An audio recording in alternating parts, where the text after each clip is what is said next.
Hello friends, welcome to part 2 of the paleontological evidences of evolution. In part 1 we talked about the fossils and their types. In this part we will talk about now the evidences from the paleontology in support of organic evolution.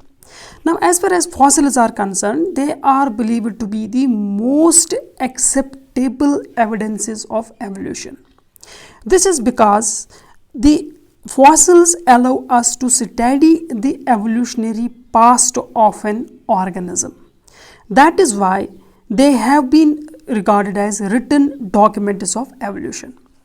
Now, on the basis of the evolution study of the fossils, it has been concluded that evolution has taken place from simple to complex forms in a gradual manner.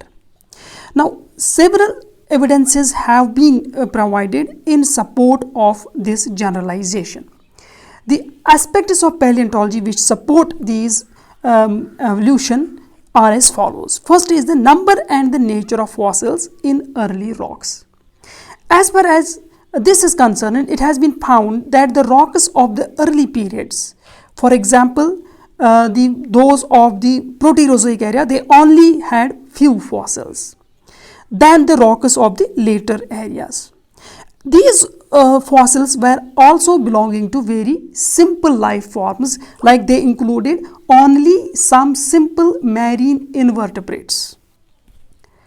This is so because life appeared in the sea as a simple form and was not as plentiful in the beginning as it became in the later periods of time.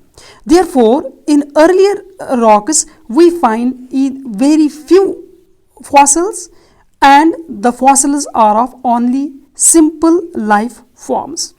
This is called as the number and the disparity of the fossils in early rocks. Number second evidence is the distribution of fossils in the successive strata. As far as this is concerned, we see that the distribution of fossils in the rocks of different ages, it also fully agrees with the concept of the evolution. That is, there has been a geological succession during the course of the evolution. That is, when we pass from the earliest to the recent rocks, the life changes from simple forms to the complex forms. The fossils have been found that the fossils that were recovered from the earliest rocks, as can be seen here, suppose in this diagram are shown the different eras of the geological time. Archaeozoic is the oldest era and Cenozoic is the latest era. Now, from the Archaeozoic era, no fossils have been recovered. This is because the fossils, Archaeozoic does not show any fossils because no life was found at that period. Later on, the fossils began to be recovered, began to appear from the Proterozoic era. But these fossils were very scanty. They were only few, and they only represented only simple life forms.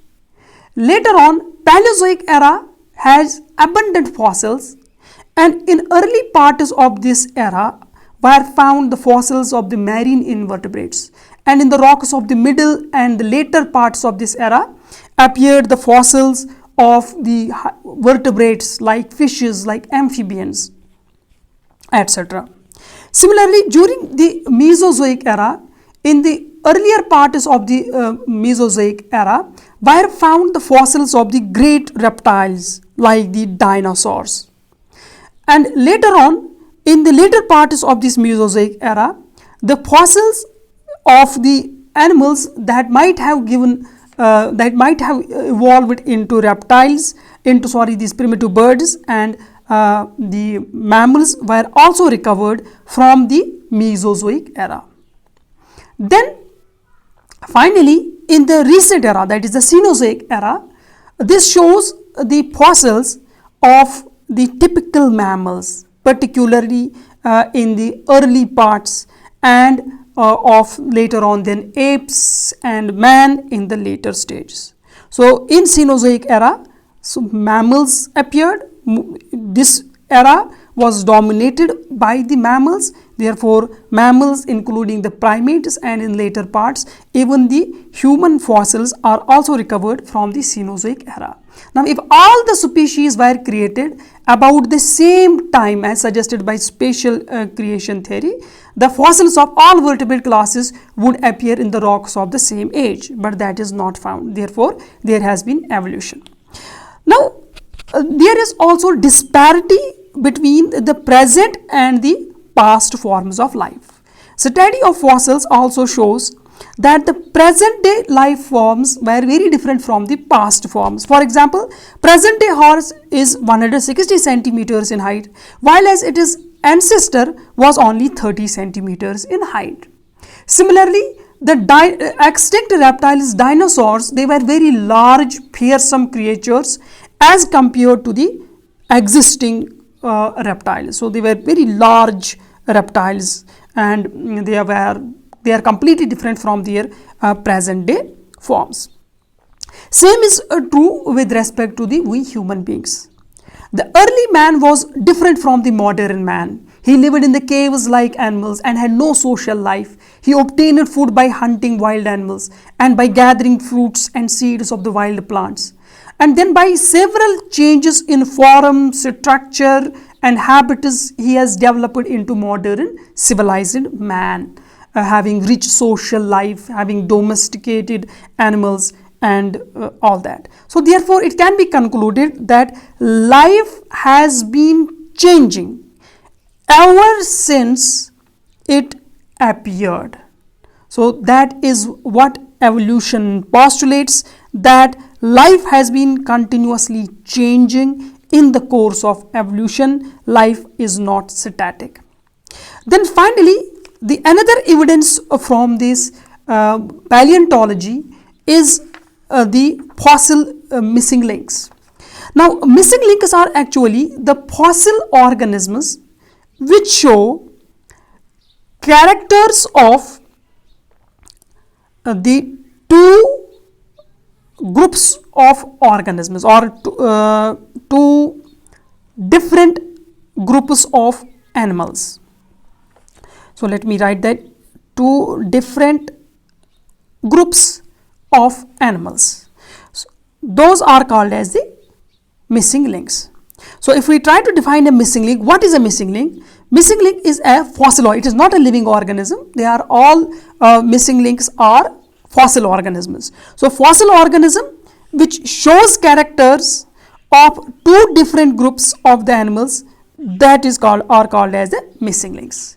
Now several types of missing links have been recovered, and some of them, the representatives of them, will be discussed here. The first and the foremost representative of the missing links is the famous avian bird, that is avian reptile bird, called as Archaeopteryx lithographia. Archaeopteryx lithographia, it lived in the Jurassic period about 180 million years ago, and it is believed to be a missing link between the reptiles and birds. So evolution believes that the reptiles evolved into mammals and the birds, and the Archaeopteryx provides the missing link because it has characters of both reptiles. So it has the reptilian characters as well as it has the avian characters. First of all, let us talk about its reptilian characters. As far as the reptilian characters of the bird are concerned, here it had the 3 fingers in its 4 arms, just like the reptiles. Fingers were separate, and these fingers had the claws as are found in the reptiles. Another reptilian character was that the beak had teeth.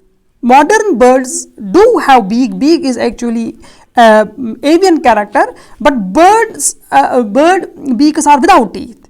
The presence of teeth in the beak is again a reptilian character. Another reptilian character was that sternum was without any keels. So this was keelless sternum. Keelless sternum is again a character of the reptiles. Another reptilian character was that tail had separate tail vertebrae. So tail vertebrae were separate. Tail was quite long and it was formed of the separate tail vertebrae.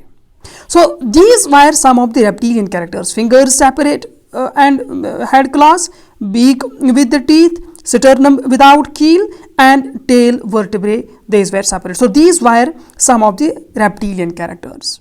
It also had characters of aves, that is birds. So avian characters were also found in the Archaeopteryx. The avian characters included that 4 limbs were modified into wings, just like the birds. These wings and body was covered by feathers. Feathers is again a characteristic of birds. Feathers are only found in birds. Next character was that the hind limbs had the toes which had the similar arrangement as found in case of birds. So toes were bird-like. There were 4 toes. First toe was backwardly directed and 3 toes were forwardly directed, as in case of the modern day birds. Another feature was that it had also developed some the pubic bone, just similar to the what are called as birds. So the presence of these characters, wings, the toes were actually bird-like, or feathers, or the pubal bones, they were the avian characters. Apart from this, furthermore, avian character was the presence of the beak. The sickle had the beak, the jaws were modified into beak. So beak is actually again an avian character, and the sickle bones are fused as are found in case of the birds. So this Archaeopteryx is considered as a missing link between the birds and the reptiles, because it had characters of both the groups of animals, birds as well as reptiles. Therefore, it is considered as a missing link between the two. This proves that the reptiles have evolved into the birds, and a connecting link missing link between two is Archaeopteryx. Some more examples of the missing links are as follows. First is the Ichthyosaurus.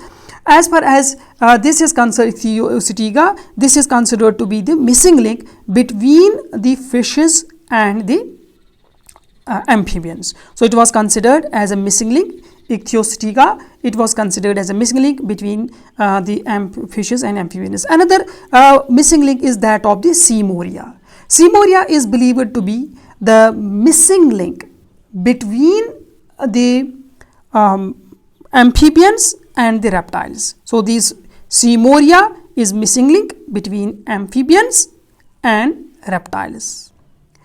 Similarly, there is one more animal that is called as Lycaenops. So this is here Lycaenops.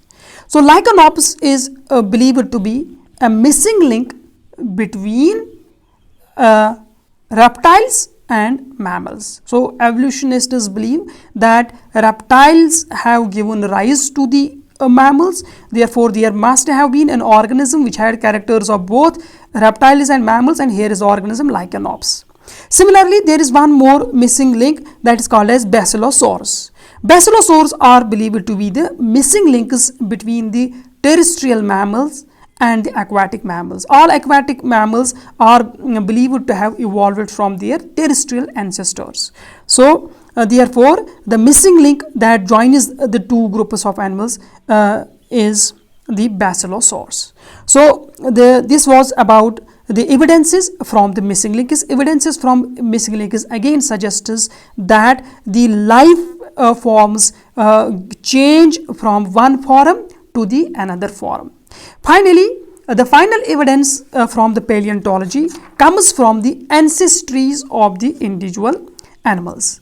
Now, complete ancestries of certain animals have been recorded. For example, the ancestral history of the horse, elephant, camel and the modern man has been created on the basis of their fossil studies. Now, these also show that the evolution has actually taken place. Actually, living forms, the species don't remain static, they change from one form to another form. In next video we will take another